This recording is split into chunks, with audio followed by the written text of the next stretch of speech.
Hi chums, I'll let this camera settle down. Okay, piece of view, long spindle type piece of view.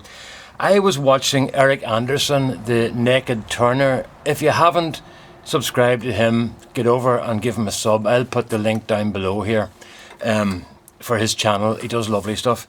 And he was doing knitting needles, and I mentioned to him that I'd recently been taught a technique to do this, to do long thin work without putting pressure on the work, and I saw it confirmed recently at a demo then. Well, a couple of years ago I was doing this, but I didn't know if I was doing the right thing, but it seemed to work. But then a professional turner at a demo confirmed the fact that this works, okay?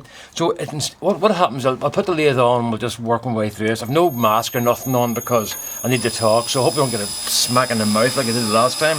Okay, when we're cutting thin stuff, we have our hand over the back, and we're cutting and we're going like this here, and we're trying to keep the tool on bevel but not put pressure that way, okay? But instead of you cutting like this, we're on bevel now, and then we're cutting, and fingers are getting a bit warm.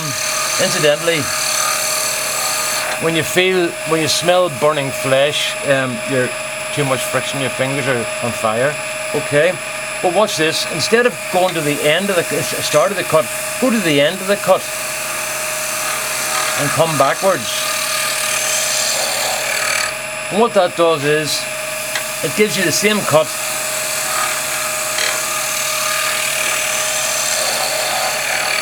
and you're on bevel, and you don't actually have to hold the work at all. I have my hand over there to show the hand position, but doing this, you can actually do the work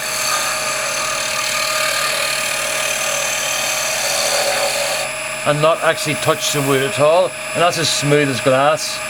So nice sharp chisel, and come backwards on the bevel, and as smooth as glass. So that's what I was talking about, Erik, when I talked about going backwards on the cut. So when you've got your normal cut like that, you can still keep your hand on one side. If you're going really thin, you can get your hand on one side, but what you'll notice is there's a lot less friction. So when you're coming backwards with the cut, you'll notice that you're just nursing the spindle. You're not stopping it flexing, and there's a huge difference, because when you're cutting this direction and trying to stop, you're always pulling towards yourself, and it does get hard in the fingers sometimes. So give that a wee go. Just start at the end of the cut and come backwards, and you'll find that it works out the very best. Okay. So hopefully, I hope that was useful, Erik, and I suppose if anybody else sees this, I hope it was useful for you too. I'll put oh, look at my ring on, I shouldn't have that done.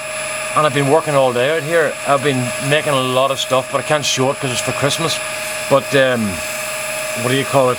I'm really tired, and I'm cold because it's only 42 degrees in here, or 6 centigrade. It was 10 centigrade, that's right, mid-50s, but my fire went out. I was so busy, I forgot about the fire, and it went out, and I thought, it's getting very cold here, and now I know why, because there's no fire. So that's me finished out here now. I've got all my stuff done that I had to do from 7 o'clock this morning, and well, I had breaks and stuff, you know, so I'm happy enough. So there you are. Go backwards on the cut.